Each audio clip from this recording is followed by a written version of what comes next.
नमस्कार मित्रांनो set exam online form भरताना ज्या विद्यार्थ्यांची माहिती चुकलेली आहे तर त्या विद्यार्थ्यांसाठी मित्रांनो करेक्शन विंडो ओपन झालेली आहे।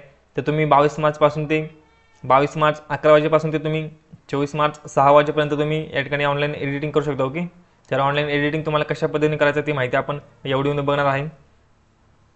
तर मित्रांनो काही विद्यार्थ्यांनी फोटोच्या ठिकाणी साइन अपलोड केलेला आहे आणि साइनच्या ठिकाणी फोटो अपलोड केलेला आहे किंवा काहींच्या नावांमध्ये मिस्टेक झाली असेल, एखाद्याची जन्मतारीख चुकली असेल। ओके, तर तुम्ही मित्रांनो सर्व माहिती ऑनलाईन एडिट करू शकता। ओके, तर तुम्हाला सगळ्यात आधी तुमचं ब्राउझर ओपन करायचं आहे। त्यानंतर तुम्हाला मित्रांनो इथे सेट एक्झाम युनिपेन असं सर्च करायचं। ओके, त्यानंतर वेबसाईट येईल, ती वेबसाईट तुम्हाला ओपन करायची आहे। त्यानंतर मित्रांनो अशा पद्धतीने इंटरफेस ओपन होईल।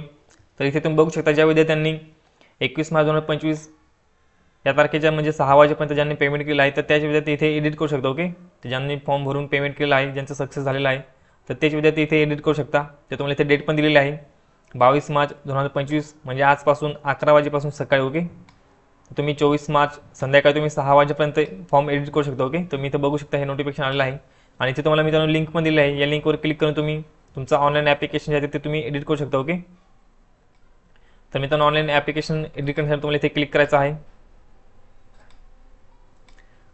त्यानंतर मित्रांनो इथे तुम्हाला लॉग इन करण्यासाठी इंटरफेस ओपन होईल। तर इथे तुम्हाला मित्रांनो तुमचा युजर नेम तुमचा ईमेल आयडी फिल करायचा आहे। तर फॉर्म भरताना तुम्ही जो ईमेल आयडी दिलेला आहे तो ईमेल आयडी तुम्हाला इथे फिल करायचा आहे। त्यानंतर तुमचा पासवर्ड इथे फिल करायचा आहे। त्यानंतर तुम्हाला लॉग इन करायचं आहे। लॉग इन केल्यानंतर मित्रांनो तुम्ही ज्या पद्धतीने ऑनलाईन ॲप्लिकेशन केलं होतं की त्याच पद्धतीने तुम्हाला तिथे एडिटिंग करायचं आहे आणि फॉर्म एडिट झाल्यानंतर तुम्हाला तिथे सर्व माहिती अपडेट करून घ्यायची आहे। ओके, तर तुम्हाला मित्रांनो माहिती अपडेट केल्यानंतर तुम्हाला तुमच्या फॉर्मची प्रिंट काढून घ्यायची आहे। तर मित्रांनो अशा पद्धतीने तुम्हाला तिथे एडिट करायचं आहे।